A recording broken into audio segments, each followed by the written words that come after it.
Shalom, shalom frères et sœurs en Christ et bon dimanche.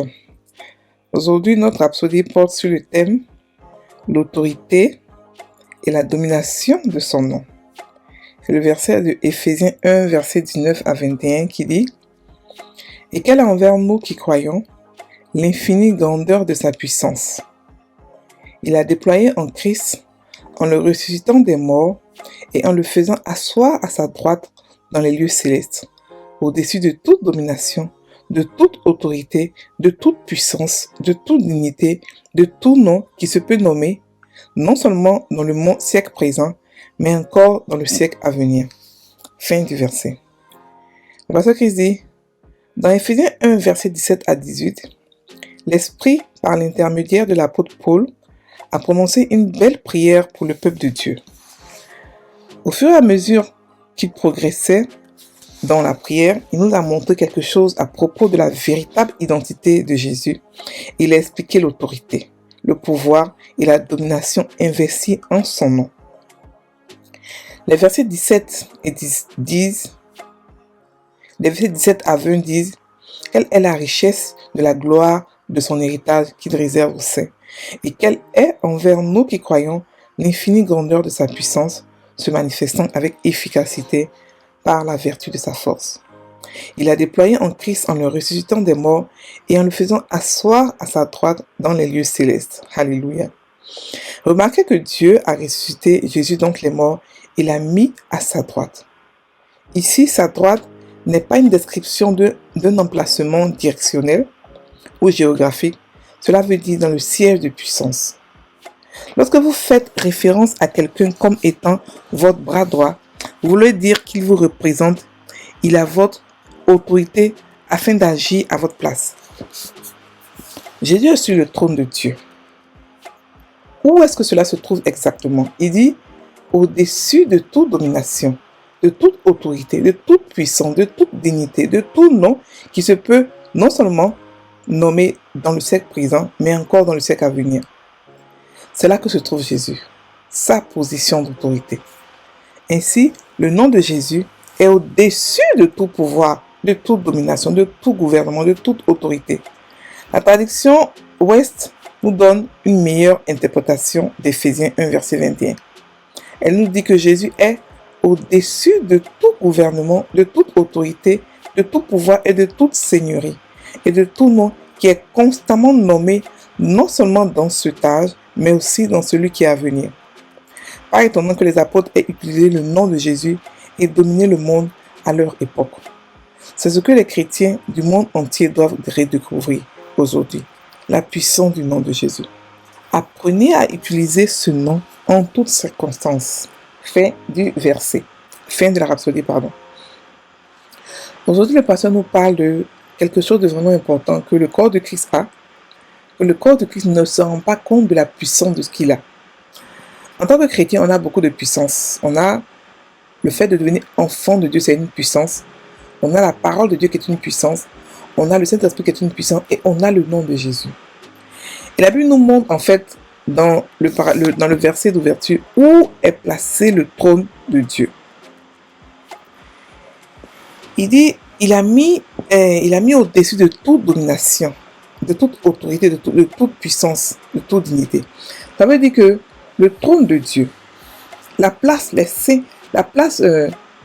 saint des saints, la place de 3 fois saint, dans les lieux élevés. Les lieux élevés sont placés très loin au-dessus de toute domination, de toute autorité, de toute puissance, de toute dignité, de tout nom qui se peut nommer, non seulement maintenant, mais encore dans le siècle à venir.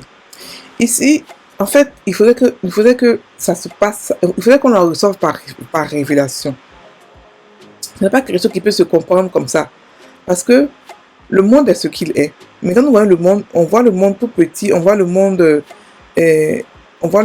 comme un rond et tout ça. Mais le royaume des cieux, le royaume de Dieu, où Jésus est au-dessus, au-delà de tout cela. C'est-à-dire que c'est dans un univers où il n'a pas d'accès à personne, donc ceux qui sont là-bas. Beaucoup de gens croient que le diable se balade devant Dieu pour nous poser des questions. comme il a fait Job pour faire des choses. Non, on est complètement au-dessus du royaume de Satan. On est complètement au-delà du royaume de Satan. Et là où il nous a placés, on est en Christ. Il nous a placés, c'est Jésus qui est assis là-bas. Jésus qui est assis à la droite du Père.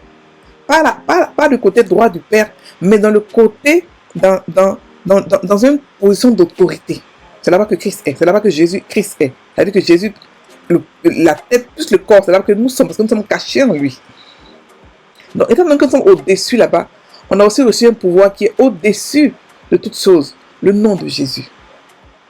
Ce merveilleux nom qui domine sur 3 mondes. Qui domine là où nous sommes, sur la terre et sous la terre. Le pouvoir que nous avons reçu, ce n'est pas le pouvoir d'Adam restauré. Non. C'est un pouvoir au-delà d'Adam. C'est un pouvoir qui surpasse celui de Satan, qui surpasse celui de la terre, de tous les pouvoirs terrestres et même tous les pouvoirs célestes. C'est le pouvoir ultime. Ce n'est pas un pouvoir qui est... En fait, c'est un nouveau pouvoir qui n'avait jamais existé avant. Parce que Dieu a donné tout son pouvoir au nom de Jésus. C'est-à-dire que le nom de Jésus répond à tout le pouvoir de toute la création. Toute la création investie, tout le pouvoir de Dieu investi dans un seul nom, le nom de Jésus. Et ce qui est merveilleux, c'est que ce nom est puissant dans toutes les langues humaines et les langues célestes. C'est un nom qui surpasse le temps. Un nom qui est puissant maintenant, hier et pour l'éternité. C'est-à-dire que le pouvoir de ce nom-là ne peut changer. C'est-à-dire que, imaginez toute la plénitude de Dieu dans un seul nom. Tout le pouvoir de Dieu en un seul nom. Aujourd'hui, si on part aujourd'hui au ciel, on ne verra pas Dieu. On verra par contre Jésus, assis sur le trône.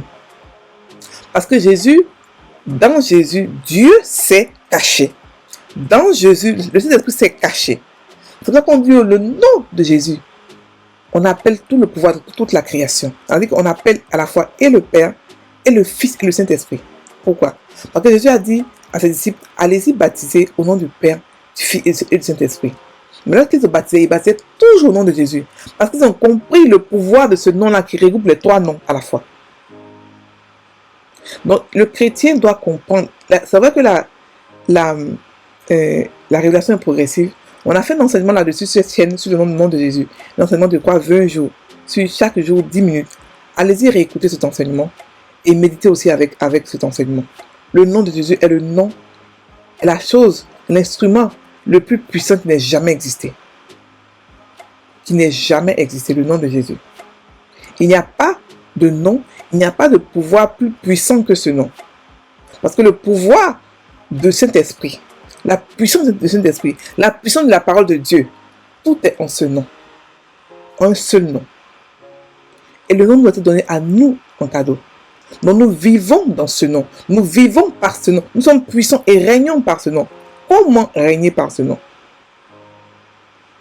C'est juste savoir que ce que nous faisons, on le fait à la place de Jésus. Nos corps, notre main, tout ce que nous faisons, nous le faisons. C'est Jésus qui le fait en nous. C'est Jésus qui le fait. Parce que la vie est telle qu'il est tel que nous sommes. Et c'est lui qui agit en nous. Donc c'est lui qui le fait. C'est cela, vive au nom de Jésus.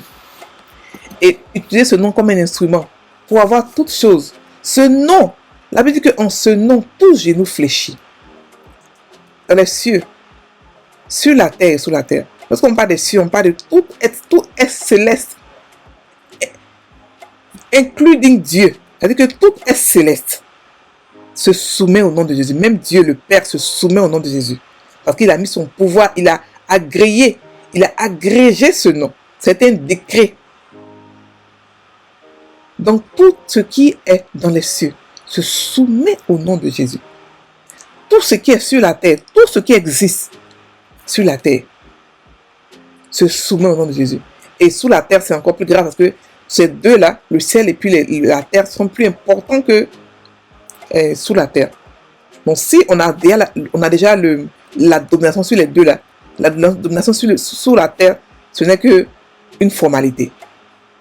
Donc, on n'a pas à avoir peur de Satan. On a une domination au-dessus de lui. Au-dessus, mais bien au-dessus de lui.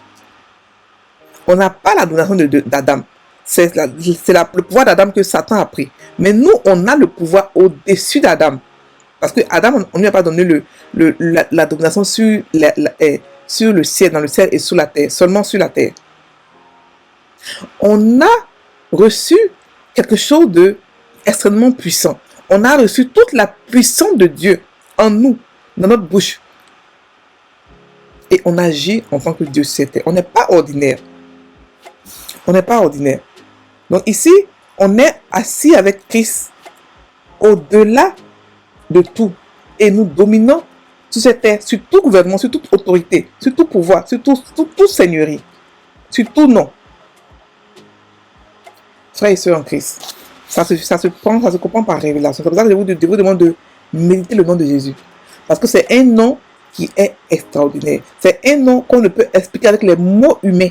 C'est un nom qui se prend, qui se comprend de manière spirituelle. C'est un nom qui se reçoit par révélation. Ce nom-là peut tout faire. Ce nom-là enlève des peuples les ténèbres. Alléluia. Alléluia. On va maintenant prendre la confession. Je prie que ce nom-là puisse être pour vous une révélation personnelle. Je prie que ce nom-là vous puissiez comprendre la puissance de ce que ce nom peut faire. C'est un nom extraordinaire. Un nom extraordinaire. Et nous qui devons l'utiliser, nous devons l'utiliser dans l'amour. Donc celui qui l'a utilisé, celui qui a reçu ce nom-là, qui a reçu cet honneur-là, il a reçu à cause de l'amour qu'il a manifesté. Donc nous aussi qui nous disons ce nom, nous devons suivre ses traces, marcher comme lui, parce qu'il est déjà en nous, il vit en nous, et aussi marcher dans l'amour, afin que ce nom-là soit vraiment, réellement utilisé comme il se doit. Je ne crois pas que dans ce monde-là, on pourra utiliser, comprendre ce nom-là. Parce que ce nom est tellement merveilleux que ce nom-là seul, sans tout le reste, ce qu'on a reçu comme pouvoir, ce nom-là seul est suffisant. Ce nom-là seul nous suffit. Donc si vous avez aujourd'hui un problème, prenez ce nom-là comme un instrument et réglez le problème au nom de Jésus. Chassez le diable de vos familles. Chassez-le dans vos finances. Chassez-le partout en utilisant le nom de Jésus comme instrument. C'est un instrument, c'est une âme qui est tout à la fois. Elle oppresse, elle défend, elle fait tout. C'est vrai qu'on a reçu les âmes dans les âmes spirituelles dans le Éphésiens, mais cette âme-là, elle fait office elle remplace toutes les âmes. Toutes les âmes, elle remplace. Allez, on prend maintenant la confession. Le nom de Jésus est le nom au-dessus de tout nom. Et j'utilise ce nom aujourd'hui comme un instrument. Ce nom est plus grand que le cancer. Il remplace les membres amputés. Il ouvre les yeux des aveugles. Il débouche les oreilles des sourds et ressuscite les morts. Au nom de Jésus, je déclare que je suis plus que vainqueur. Je suis un champion pour toujours. Je suis éternellement fructueux et productif. Béni soit Dieu. Alléluia. Frères et sœurs en Christ, passez une bonne journée. Soyez bénis.